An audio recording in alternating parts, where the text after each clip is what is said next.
So we know the league runs on role players. Not everyone's going to be a star. Not everyone's a star player. So I think we should acknowledge some of the role players that are absolutely freaking popping off. They're playing great in their role. They need to be recognized. So let's talk about them. I think first I need to start out with Nia Coffee. Oh my gosh. What more can I say about Nia Coffee? What what else is there that hasn't been said? One of the best defenders in this association, for sure a lock for one of the all defensive teams. I'm pretty sure she's up there or has the record for most blocked 3-point shots. She's got underrated strength as well when she is, walling people off in the paint, deterring shots. So just being an absolute menace out there defensively. And then she has also been a really good 3-point shooter this year. She was blazing to start the season. I think the percentage might have gone down a smidgen from where she was before, but she's still absolutely a good 3-point shooter this year. But yeah, thus far in the season, she's shooting 39.6% from three on 4 attempts. So improvement from three, amazing defense. That's everything you want in a role player. Elite 3, Elite D. She's amongst the reasons why the Minnesota Lynx have been the team that they have been, especially so on the defensive end. And so Nia Coffey deserves recognition there. Another role player that deserves a shout, and I'm probably going to spend less time on her, but because I think enough said, Janelle Salon, she's probably going to win Sixth Player of the Year kind of easily now. Friggin' bails the Valks out sometimes with late shot clock stuff, contested jumpers. Like she could get the contested stuff. She could hit the pick and pops, the fades. Yeah, she's like I said, she's gonna win Sixth Player kind of easily. Um, is that kind of cheating? Because she's gonna win Sixth Player or the role player archetype. I don't know, flamethrower off the bench. Whatever. You get the idea. And also on. Another player, Melissa Smith. Melissa Smith has been really good as a play finisher in mismatch attacking while also being a really good offensive rebounder, giving her teams extra opportunities fighting on the glass, being amazing in a play finishing role. And we saw some of this last season, but she's continued in that and continued in just being an uber efficient player in her role. Yeah, right now she's at 12 points per game on 65.7% from the field. The free throws, she is at 55%, so that is like definitely a weakness there that the free throw shooting is, I don't know.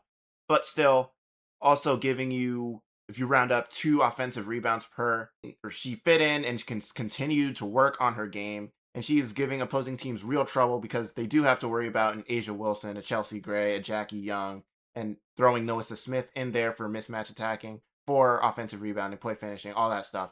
Really good from Melissa Smith. She deserves a shout there. Another name, Julie Almond. Maybe not the flashiest name out there, but dare I say, she played the game the right way? Nah. Nah, she kind of does. But seriously, she does basically prototypical point guard stuff, quote unquote, true point guard stuff.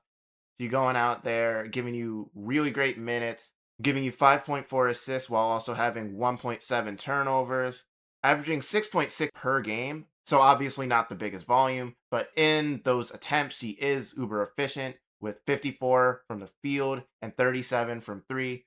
But that's basically from a true point guard archetype that's like not an all-star caliber player. That's what you want. You want them to be able to hold down the offense, and when the ball's not in your hand, you're still a threat to shoot. You're still a threat to move without the basketball. And on the defensive end, she's a scrapper. She works hard. She does, like I said, pretty much everything you want out of a point guard and quote unquote plays the game the right way. I mean, sticking with the Toronto tempo, I think another player that deserves a shout is Niara Sabally. I think Niara Sabally has been having a fairly good season. Defensively, I think she's been good, holding it down, being a deterrence there, impacting shots at the basket. And then she's also been decent as a play finisher. And she also has improved as a 3-point shooter through 32% on 1.6 attempts. So it's still low volume, and maybe in the grand scheme of things, you question if that really matters. So, but still, as a pick and roll threat, as a defensive player, I think Niara Sabally has had a fairly solid season that I think has gone a bit under the radar and deserves a bit of a shout there. Moving on, I think I want to toss also, oh my gosh. Next player, Michaela Onyenwere. I think the Washington Mystics, they're fighting for a playoff spot. And of course, when you talk about the Washington Mystics, the top three, Shakira Austin, Kiki Iriafin, and Sonia Citron. Those three will pop off the screen, will be the first three players you talk about. But I think Makila Nyanwere has been really good fitting in. I think she's fit in nicely, complemented all three of those players, been really good as a shooter. Right now, she's shooting 42% on three attempts, which is really important for the Washington Mystics, having spacing and shooting, especially with a regression in terms of the shooting department from Sonia Citron. So I think Michaela's been good in that area. She's also averaging 1.7 offensive rebounds per game. So fighting on the glass, giving her team extra opportunities, complementing the twin towers of Kiki Iriafin and Shakira Austin with the rebounding there. I think Michaela's been really good for their offense, just been really solid fitting in and doing good stuff. Going back to the Valks though, and I think this is a name that maybe it's not under the radar, the type of season that Caitlin Chen has been having. Caitlin Chen has been coming off the bench and been a really good spark at times. At times when VB doesn't have it going, which she had a fair amount of that sometimes in this season. Caitlin Chen has been really good off the bench, really good at attacking the basket, getting to the rim on like anyone.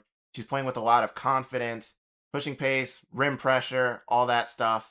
Knows what to do with the basketball, where it needs to go, and then also scraps defensively, even if sometimes it's Nah, but the offense for Caitlin Chen can really be fire, especially on those heaters that she can go on to. She has really good instincts, and she's been a really great spark for the Valkyries and an absolute bright spot for them. Kind of crazy considering the conversations that were had about Caitlin Chen prior to the season, but hey, improvement. It's awesome. Also, sticking with the Valks just for a sec, Kia Stokes' defense this year been awesome, and that's maybe grass green because Kia Stokes has been a really good defender. That's kind of been her calling card, but Kia Stokes kind of crazy defensively.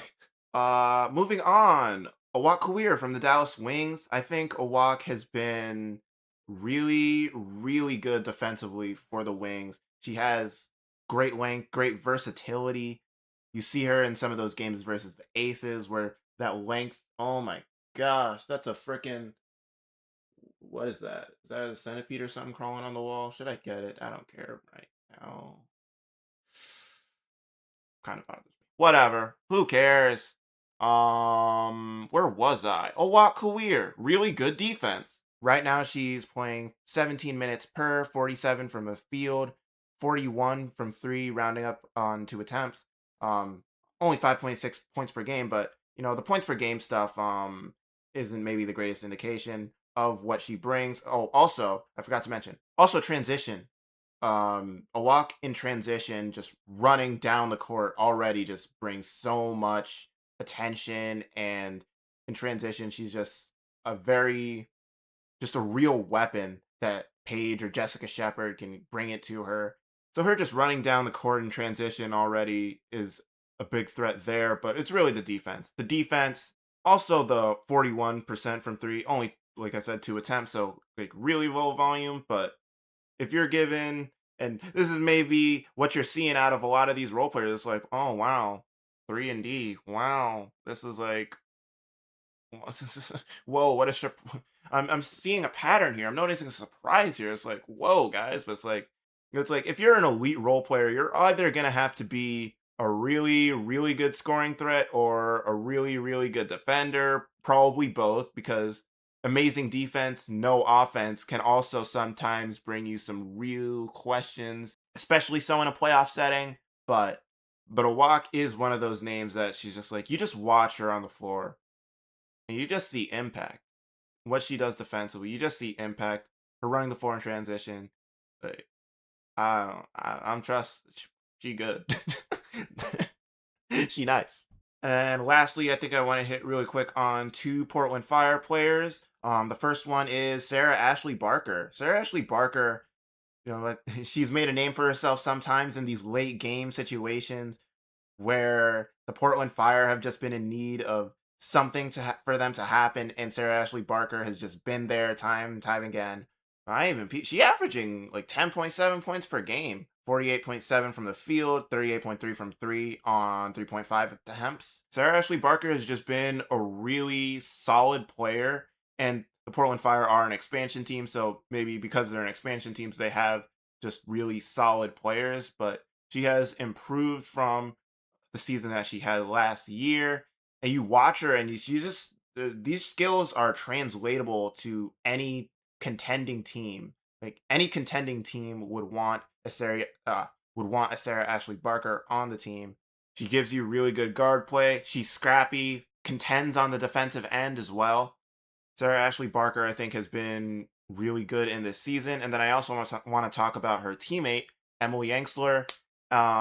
In some ways, it's kind of somewhat been forgotten about because of AZ being stock woman this year with all the like rookie records that she has broken or contended with or something like that. But Emily Engsler has also she's at 1.6 steals per game, 1.8 blocks per game. Oh my gosh. Oh my gosh. That's that that's crazy stock stuff. Well, also 9 PPG, 45.6 from the field, 35.2 from 3 on 3 attempts. Like you're noticing these are just solid, like really good players that any contending team would want. Is like maybe this is showing an archetype bias for like the type of role players that you want, but it's like defense, 3-point shooting, some ball skills. That's translatable to any team that wants to contend, that wants to win. And so I think these role players have just been really, really good, really impactful in this season. Of course, there are players that I'm missing, and a part of that is like, do I classify X player as a role player? Also, I forgot Natasha Mack, and Natasha Mack has missed a few of the Mercury games. Um, so also I won't act like I've watched every single Mercury game, but I think Natasha Mack has been like pretty solid this season. Um the defense and better as an offensive player as well. So I also want to throw in Natasha Mack in this as well. But maybe this is showing an archetype bias from me. I don't know. But it's just like, I don't know. Any contending team wants these pieces on their team. And I know I'm probably missing some.